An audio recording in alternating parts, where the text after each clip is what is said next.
welcome to UPAV Café, where we speak about everything, because everything has value. I'm Leandro Escobar, and I'm with my very good friend and fellow colleague, Teodosio Cayo, the president of UPAV. Hello, Leandro. Well, today in this UPAV Café, we have a very special guest, great personal friends and friends of UPAV, Mr. Nicholas Talbot. Welcome to UPAV Café.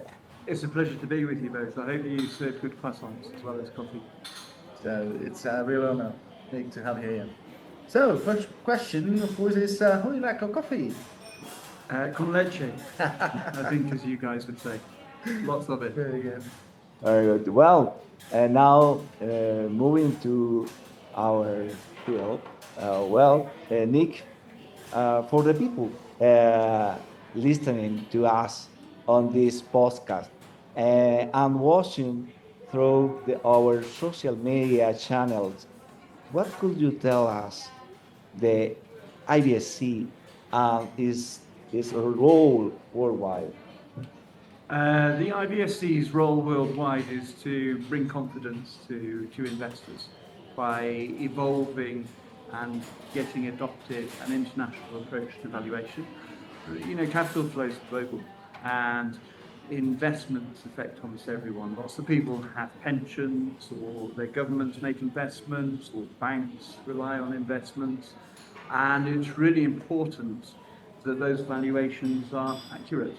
But what we found is that lots of countries originally developed their own approach. And so you see inconsistencies from a professionalism point of view and from a standards point of view. And IBSC wants to change that. We want to have an approach which will give confidence to investors, whether they are international or domestic, and work with partners in each country to achieve that. How many countries are represented at the ISC, you think? I don't know, Leandro. That's a really good question. I know that IVS are used in something like 130 countries, but yeah, I haven't got the latest numbers as to how many organisations are represented, and it's quite a difficult question because if you consider some of the global sponsors and members that are involved, such as say an Ernst & Young or a Kroll, I mean, how many countries are they in? And so it's tricky to answer that. Well, UPAP Congress represent 18 countries. So we know it's at least 18 then, Teo. That's really good.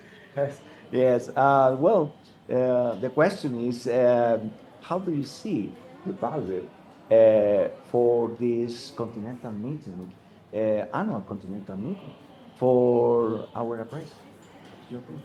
How do I see the value of the annual general meeting? I think it's really good grouping. So for me, it's really useful because I get to come to one place, usually a very nice place in Latin America, and I get to meet with leaders from across the Americas, which is really important. And whilst we do bring together stakeholders to create international valuation standards, the partnership is really important because what we don't cover is the legislation in each country. We don't know what the approach to taxation is in a particular country, but a professional working in that country obviously needs to know these things as well as the international approach.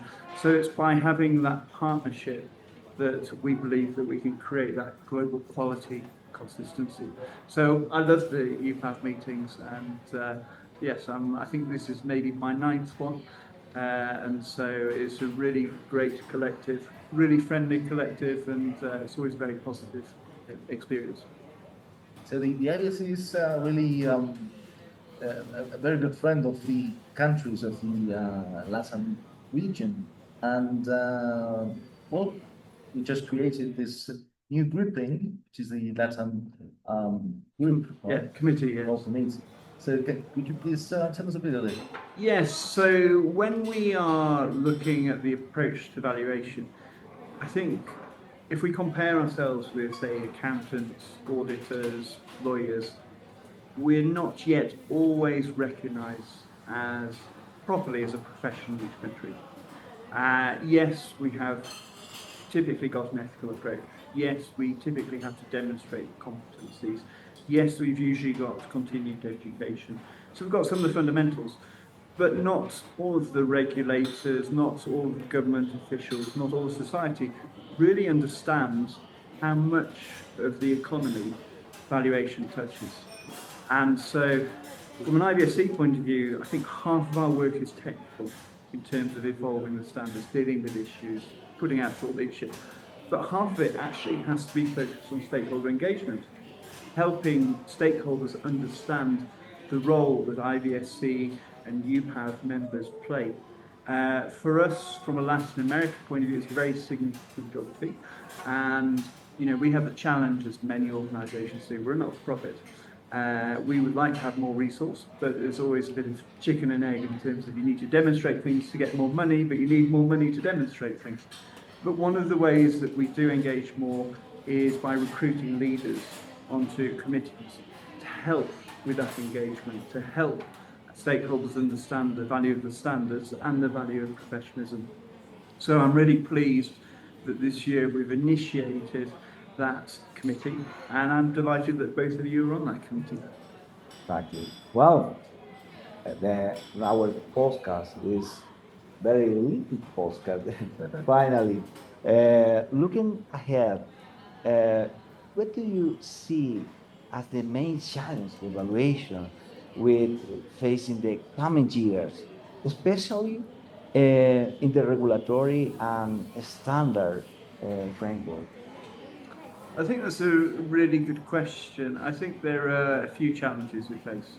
Firstly, I think in each country there's an element of politics. So often the real estate profession and business valuation profession and different segments of valuation are not working together.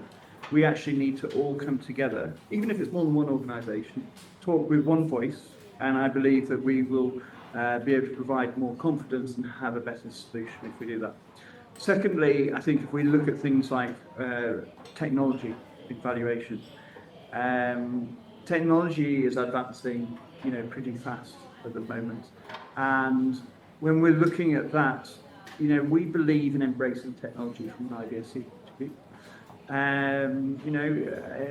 You guys probably remember when the abacus came in, and then we had the calculator, then the computer.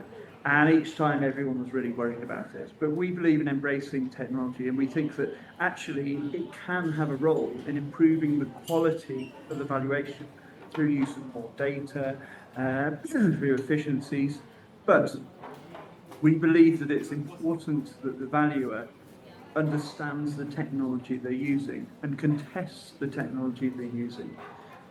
Because having a black box is not going to help anyone. And there are so many supposed solutions out there. I'm sure some of them are good, and we think we have knowledge of some of those, and I'm sure some of them are really bad. So we want to continue on that journey, and so we have a working group specifically dedicated to that. And so we see it as an opportunity. The last point I would make is around ESG or sustainability. Because we have seen the introduction of things like international sustainability standards from the IFRS Foundation and ESRS from a European point of view. But we've equally seen the SEC roll back what they were going to have in the United States. And things have actually got a bit political in that if you look at Donald Trump's agenda and, for example, the new SEC chairman, Paul Atkins, they're pushing back on some of these standards. And they don't think that they have a different perspective on them. And so for me, what that means is the world is getting quite messy. There are some investors in some countries that will not necessarily place a value for ESG factors. Equally, there are some investors that have bought into this for many years, and it will change their behaviour. But I think you need to define what the appetite for that is in each geography. But having a world with different politics and approaches in relation to this does make it more complicated from a valuation point of view. In our standards, we say you should consider the certain factors, and we go through those factors.